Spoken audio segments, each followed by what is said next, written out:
ನಮಸ್ಕಾರ ಪ್ರಜಾಧ್ವನಿ ಟಿವಿಯ ವೀಕ್ಷಕರಿಗೆ ಸ್ವಾಗತ.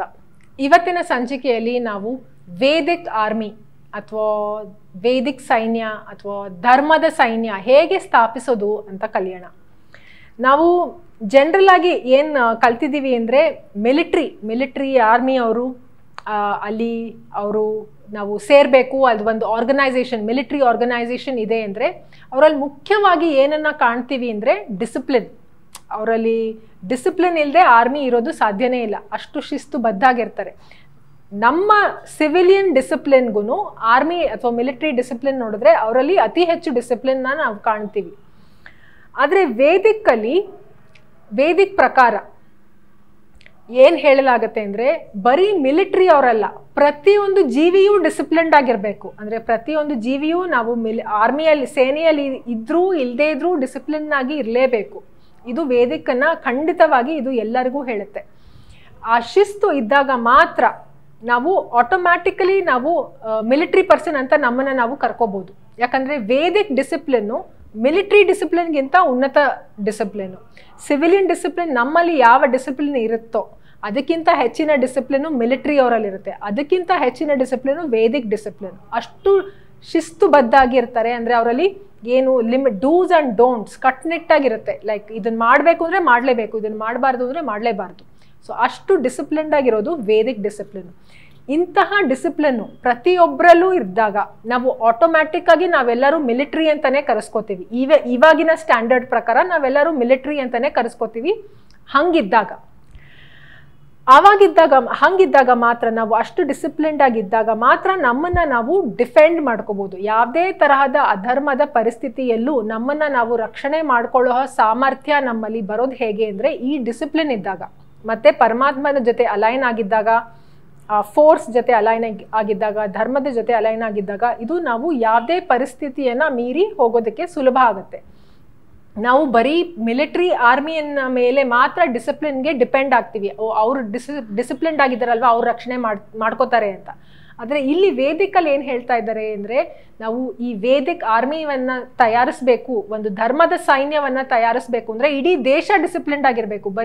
ಬರೀ ಆರ್ಮಿ ಅನ್ನೋ ಒಂದು ಆರ್ಗನೈಸೇಷನ್ ಅಲ್ಲ, ಬರೀ ಪುರುಷರು ಮಾತ್ರ ಅಲ್ಲ, ಸ್ತ್ರೀಯರು ಕೂಡ, ಮಕ್ಕಳು ಕೂಡ, ಎಲ್ಲರೂ ಯಾರ್ಯಾರು ಒಂದು 5-6 ವರ್ಷದಿಂದ ಹಿಡಿದು ಎಲ್ಲರೂ ಡಿಸಿಪ್ಲಿನ್ಡ್ ಆಗೇ ಇರಬೇಕು. ಆವಾಗ ಅದೇನೇ ಒಂದು ಧರ್ಮದ ಸೇನೆ ಅಥವಾ ಧರ್ಮದ ಸೈನ್ಯ ಅದು ಸೃಷ್ಟಿಯಾಗತ್ತೆ. ಅದರಲ್ಲಿ ಎಲ್ಲರೂ ಡಿಸಿಪ್ಲಿನ್ಡ್ ಆಗಿರ್ತಾರೆ. ಇವಾಗ ಪ್ಯಾರಾಮಿಲಿಟ್ರಿ ಅಂತ ನಾವೇನು ಕರಿತೀವಿ, ಈಗಿನ ಕಾಲದಲ್ಲಿ ಪ್ಯಾರಾಮಿಲಿಟ್ರಿ ಅಂದರೆ ಯಾರು ಮಿಲಿಟ್ರಿಯಲ್ಲಿ ಇಲ್ಲ, ಆದರೆ ಯುದ್ಧದ ಅವಶ್ಯಕತೆ ಬಂದಾಗ ಅವರು ಯುದ್ಧ ಮಾಡೋದಕ್ಕೆ ತಯಾರಿರ್ತಾರೆ. ಅಂತಹವರನ್ನ ಪ್ಯಾರಾಮಿಲಿಟ್ರಿ ಅಂತ ನಾವು ಕರಿತೀವಿ. ವೇದಿಕ್ ಪ್ರಕಾರ ಅದು ಎಲ್ಲರೂ ಇರಲೇಬೇಕು ಆ ಥರ. ಅದೇನೇ ವೇದಿಕಲ್ಲಿ ಪ್ರತಿಯೊಂದು ಜೀವಿಯೂ ಕೂಡ ಮಿಲಿಟ್ರಿಯಲ್ಲಿ ಇಲ್ಲದೇ ಇದ್ರೂ ಯುದ್ಧದ ಪರಿಸ್ಥಿತಿ ಬಂದಾಗ ಯುದ್ಧವನ್ನು ಮಾಡೋದಕ್ಕೆ ತಯಾರಾಗಿರಬೇಕು. ಅದು ವೇದಿಕ್ ಡಿಸಿಪ್ಲಿನ್. ಹಂಗಿದ್ದಾಗ ಎವ್ರಿ ಹ್ಯೂಮನ್ ಬೀಯಿಂಗ್, ಯಾವ ಮನುಷ್ಯನಾಗಿ ಇಲ್ಲಿ ಬಂದ ಮೇಲೆ ಅವರಲ್ಲಿ ಆ ಬೇಸಿಕ್ ಡಿಸಿಪ್ಲಿನ್ ಇರಲೇಬೇಕು. ಅಷ್ಟು ಬೇಸಿಕ್ ಡಿಸಿಪ್ಲಿನ್ನು. ಆ ಡಿಸಿಪ್ಲಿನ್ ಈಗ ಬರೀ ಮಿಲಿಟ್ರಿಯಲ್ಲಿ ಮಾತ್ರ ಹೇಳ್ಕೊಡ್ತಾ ಇದ್ದಾರೆ. ಬೇರೆ ನಮ್ಮ ಸಿವಿಲಿಯನ್ಸ್ಗೆ ಅಷ್ಟು ಡಿಸಿಪ್ಲಿನ್ ಇಲ್ಲ. ಮತ್ತು ನಮ್ಮಲ್ಲಿ ನಾವು ಏನು ಹೇಳ್ತೀವಿ, ಆ ಕಂಟ್ರೋಲ್ ಮತ್ತು ನಾನು ಇದನ್ನ ಮಾಡಬೇಕು ಅಂದರೆ ಮಾಡಲೇಬೇಕು ಅನ್ನೋ ದೃಢತೆ, ರಿಸಾಲ್ವ್, ಸಂಕಲ್ಪ ಅದೆಲ್ಲ ನಮ್ಮಲ್ಲಿ ಇಲ್ಲ ಸಿವಿಲಿಯನ್ಸಲ್ಲಿ. ನಾವು ಆ ಥರ ಇದ್ದಾಗ, ನಾವು ಇನ್ಡಿಸಿಪ್ಲಿನ್ನಲ್ಲಿದ್ದಾಗ, ಯಾವುದೇ ತರಹದ ನಮ್ಮಲ್ಲಿ ಶಿಸ್ತಿಲ್ಲ, ಹೇಗಿದ್ರೂ ನಡೆಯುತ್ತೆ, ಹಿಂಗಿದ್ರೂ ನಡೆಯುತ್ತೆ, ಹಂಗಿದ್ರೂ ನಡೆಯುತ್ತೆ ಅಂತ ನಾವು ಹೇಗಿದ್ದೀವಿ, ಹಂಗಿದ್ದಾಗ ನಾವು ಯಾವತ್ತೂ ಧರ್ಮದ ಪರ ಇರೋದಕ್ಕೆ ಸಾಧ್ಯ ಆಗಲ್ಲ. ಯಾಕಂದರೆ ಧರ್ಮದ ಪರ ಇರಬೇಕು ಅಂದರೆ ಅಷ್ಟು ಕಟ್ಟುನಿಟ್ಟಾಗಿರಬೇಕು. ನಾವು ಇನ್ಡಿಸಿಪ್ಲಿನ್ಡ್ ಆಗಿದ್ದಾಗ ನಾವು ಯಾವತ್ತೂ ಪರಮಾತ್ಮನ ಕಡೆ ಅಲೈನ್ ಆಗೋದಕ್ಕೆ ಸಾಧ್ಯ ಆಗಲ್ಲ. ಇದಕ್ಕಾಗಿಯೇ ಡಿಸಿಪ್ಲಿನ್ ಅನ್ನೋದು ವೇದಿಕಲ್ಲಿ ತುಂಬ ಮುಖ್ಯವಾದ ವಿಷಯ. ನಾವು ಡಿಸಿಪ್ಲಿನ್ ಬಗ್ಗೆ ಇನ್ನೂ ಹೆಚ್ಚು ಮುಂದಿನ ಸಂಚಿಕೆಯಲ್ಲಿ ಮಾತಾಡೋಣ. ಡಿಸಿಪ್ಲಿನ್ ಯಾತಕ್ಕೆ ನಮ್ಮಲ್ಲಿ ಈಗಿನ ಸಮಯದಲ್ಲಿ ತುಂಬ ಮುಖ್ಯ ಅಂತ ನಾವು ಮುಂದಿನ ಸಂಚಿಕೆಯಲ್ಲಿ ಮಾತನಾಡೋಣ.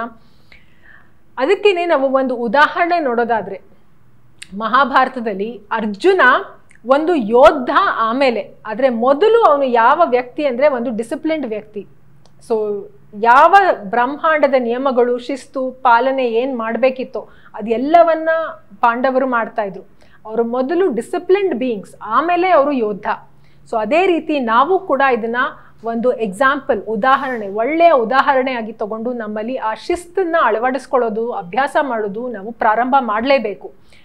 ಯಾಕಂದ್ರೆ ಇತ್ತೀಚಿನ ದಿನಗಳಲ್ಲಿ ನಾವು ನೋಡ್ತಾನೆ ಇದ್ದೀವಿ, ಎಲ್ಲ ತರಹದ ಅಧರ್ಮ ಹೆಚ್ಚಾಗ್ತಾನೆ ಇದೆ.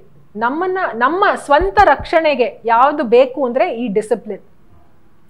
ವೇದಿಕ್ ಎಜುಕೇಶನ್ ಅಲ್ಲಿ ಅದಕ್ಕಾಗಿಯೇ ಸಣ್ಣ ಮಕ್ಕಳಿಂದ ಅದರ ಕೋರ್ ಏನು ವೇದಿಕ್ ಎಜುಕೇಶನ್ ಅಲ್ಲಿ, ಶಿಕ್ಷಣದಲ್ಲಿ ಮೋಸ್ಟ್ ಇಂಪಾರ್ಟೆಂಟ್, ಅದ್ರ ಮೊದಲಿಂದ ಅಂದ್ರೆ ಸಣ್ಣ ವಯಸ್ಸಿಂದಲೂ ಅವ್ರು ಯಾವ್ದನ್ನ ಹೇಳ್ಕೊಂಡು ಬರ್ತಾರೆ, ಮಾಡಿಸ್ಕೊಂಡು ಬರ್ತಾರೆ ಅಂದ್ರೆ ಡಿಸಿಪ್ಲಿನ್ನೇ.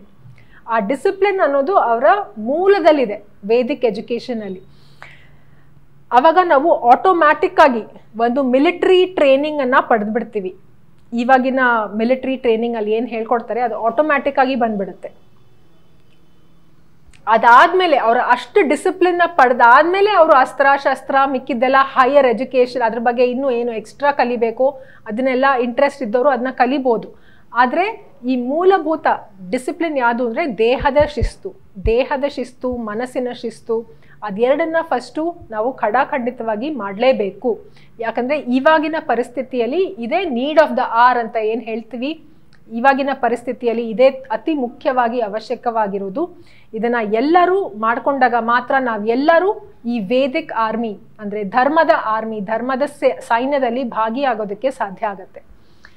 ಇದೇನೆ ಇವತ್ತಿನ ಸಂಚಿಕೆಯಲ್ಲಿ ಯಾತಕ್ಕೆ ನಾವು ಡಿಸಿಪ್ಲಿನ್ ಅಥವಾ ಶಿಸ್ತನ್ನ ನಮ್ಮಲ್ಲಿ ಅಳವಡಿಸ್ಕೊಳ್ಬೇಕು ಅಂತ ಕಲ್ತ್ವಿ. ಮುಂದಿನ ಸಂಚಿಕೆಯಲ್ಲಿ ಇನ್ನಷ್ಟು ಮಾತನಾಡೋಣ. ಅಲ್ಲಿಯವರೆಗೆ ಧನ್ಯವಾದ.